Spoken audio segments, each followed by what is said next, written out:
What's up, Battle Buddies? We're here in Old Town Sacramento where once again we're doing something different. We are continuing spooky season and we're here in Old Town Sacramento to do a haunted ghost tour with US Ghost Adventures. We will be previewing haunted locations with a tour guide who will walk us through a couple of these houses and tell us some history, some rich history of this area, some spooky history with this area. Bear with us a little bit. It is downtown and it is lively tonight on a Friday night. One thing about this tour is we cannot film actively on the tour, but we are going to bring you guys along and kind of give you the full picture and information as we go. Sacramento is actually full of rich history where it is most known for the gold rush in the 1800s. Many of the pioneers came to what is now known as Sacramento for their own fortune, and Sacramento is known for its fires and flooding, which unfortunately many perished. Well, those who survived ended up just kind of building on top of those ruins, and that's what kind of creates this eerie, very haunting vibe here in downtown Sacramento. Savannah, Georgia is rated the #1 most haunted city in the entire United States, and fortunate for us, we've actually been to one of the haunted tours in Savannah, Georgia. It was just scary enough that Aaliyah, she was a baby, she dropped her pacifier and we just left it there. We didn't dare go back in that house. San Francisco is rated the #9 most haunted city, but it looks like Sacramento kind of fell short and didn't make the top 10. However, the Delta King Riverboat made it to America's top 13 most haunted hotels, which is here and one of the places that we'll be stopping by too. So this is not a ghost tour channel, and we're not here to engage with any weird spiritual activity. This is just all for fun, it's something different, and we sure as heck don't want any hitchhiking ghosts. So unlike our event at HHN, where many of those events and houses are built on IPs owned by Universal, these are all based on true and real events that happen here in Sacramento, and these haunted locations are real. Now, it is uncertain if we will experience any of the hauntings or ghosts or anything like that. For this specific location, tickets are $26 for adult, $60 for children 13 and under, and free for children 6 and below. For an additional fee, you can upgrade your ticket and get different things like a plushie, and you can add on a 30-minute exclusive extended tour that features more haunted locations that we ended up purchasing. So I don't know how that's gonna go. Pretty much sums up the boring stuff. Now let's get to work and see what all we can get done. Follow along.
After grand finale with the fireworks, we got to see some seals, some sea lions, and they were over there watching the fireworks too. And I think one of them just got too loud and they all went back into the water. I thought that was pretty cool. Yeah, as soon as one of the big booms from the fireworks, they all just jumped in the water, but you still hear them. Now anyway. The tour, so it looks like on the website there are 6 different locations that you can stop at, but the tour only does 4 of them. You got to do the extended tour to do the extra 2, and I don't think they're in any particular order. Otherwise, it was pretty good. The guide really made it, and then the group, just having the group of people, just really made it feel not as spooky.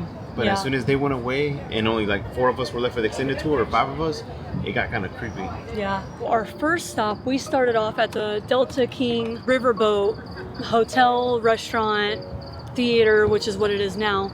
And that's actually where we just were to see a little bit of the fireworks. He said there were about 3 spirits that are on this one. Maybe later there will be like one of the most active, which is like a little girl. Yep, a little girl and one of the captains and a random tall, like really skinny man. Yeah, a random person. And we don't want to give too many of the details because this is something that we definitely feel like you should experience firsthand. But that was the first one, and it's still being used as a restaurant and entertainment, which is... No one seems freaked out. No. I guess maybe they don't know the history of it. And it turns out that boat has a lot of freaking history. A lot of history. So it actually sank back in the 80s in San Francisco Bay, and then it took them some time to actually bring it back up out of water to then bring it to Sacramento, where it is now permanently docked and used as the restaurant and theater. They did say that some people have tried to stay there at the Delta King and never returned. It was so terrifying for them overnight that they just never returned to pick up their belongings. So I've never heard of the Delta King, but that was really interesting.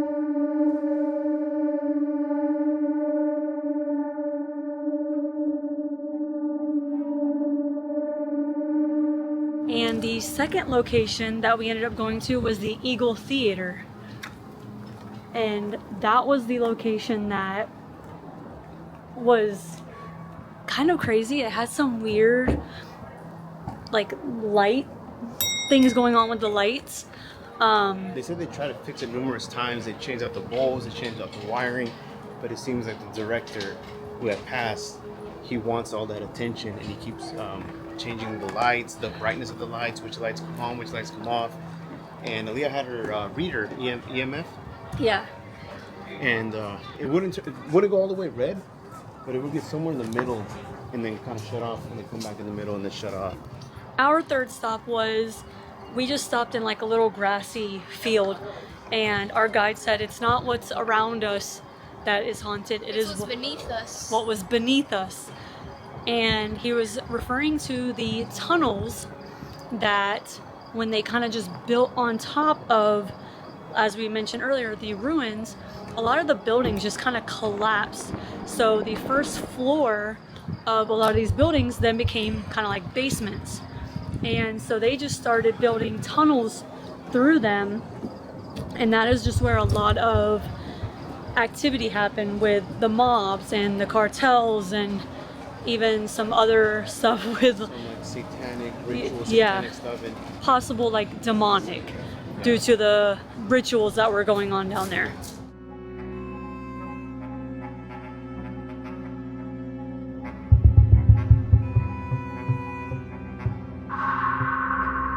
The last part of the regular tour was the Saloon. It is now called the Last Stop Saloon, but it was back then called...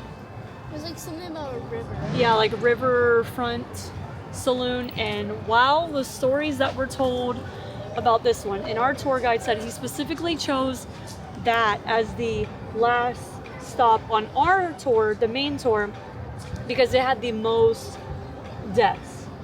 And yeah, I can only imagine. It was basically held as, I don't know how to lightly say this, like as a brothel back in the day. Some crazy stories on that is just to begin with. And then it kind of turned into a holding for those who became very ill with the plague and stuff like that, which they just left the people there. So then on the extended tour, the first thing we did was the Sam Brannan Manor. And needless to say, he was the first millionaire? Yeah, of Sacramento. The first millionaire of Sacramento. And of course he was a businessman. long story short, he passed away, but he does not haunt that place. Someone else haunts that place. And many other things happen there that are haunted, which we will not disclose. You just have to come out and find out for yourself. Which is crazy because now it is just a restaurant. You see people in there enjoying their dinner. You might not be enjoying your dinner by yourself. You might be greeted with a friend in there or a not so friendly being. It was just crazy to think that it wasn't even him. This whole story was about him and it was his manor, and he didn't even haunt the place. So we ended up making an extra little pit stop on our extended tour that I don't believe was actually part of it. It wasn't on the itinerary. We stopped at the Waterfront, which was basically the old railroad station, and he basically discussed different serial killers that used to roam this area, such as the I-5 killer, the I-5 strangler, and just a few of those stories on that. So that might be a little added bonus depending on which tour guide you get. They kind of add their own flair to it. Then we finished off the extended tour with where we're standing now. So this was meant to be a replica of an old schoolhouse, the first schoolhouse here in Sacramento. They made it an old historic museum with information about it, and just in 2022 they closed it down without any reasoning, so we still don't know any reasoning itself, and now it just sits here vacant and kind of eerie, which is very ironic to what the history of Old Sacramento was and how many of the children didn't get to make it to graduation, and now it's just planted right here in the middle of this, which is so lively. There's so much stuff going on here on a Friday night that you couldn't even tell how much history would have happened here just 100 years ago. We don't know if there was really anything that we experienced there, other than both of us. We were feeling like chest pressure, and I still am. And Aaliyah, she said she was feeling very uneasy at the Saloon. Overall, the tour is fun. I mean, it's a great event to do as a family during the spooky season. It is fun to do on a date night. I mean, I definitely would recommend it. However, the website was a little confusing when searching some of the information. The website was a little confusing, especially considering the fact that when you go to the US Ghost Adventures website, it hosts all of their locations across the country. So one website hosts all the locations in Georgia, Texas, California, and so have you. So be mindful when you're doing that. Thank you guys for watching. Those of you that are subscribed, thank you for sticking around and just seeing us get into whatever kind of mess that we get into. And those of you that haven't subscribed, and if you like this type of stuff, go ahead and subscribe. We're always doing something different. The only thing that's really not different are the parks, and even then we don't do it frequently. It's just whenever something comes about that we want to really highlight, that we're passionate about. Like Luis mentioned earlier, this isn't our normal content. We don't do ghost tours regularly. This is just something different. So if you like this content and check out our other content, be sure to like this video and go ahead and check out all of our other adventures that we've been working on as well. So thank you guys once again, and we'll see you on the next one. Happy spooky season. And something we forgot to mention, while we were at the Saloon, I asked Aaliyah how she felt in that area, because she said she was feeling uneasy, and she said that something told her not to go any further past the little statue thing that was sitting down. That caught me off guard because I felt the same exact way.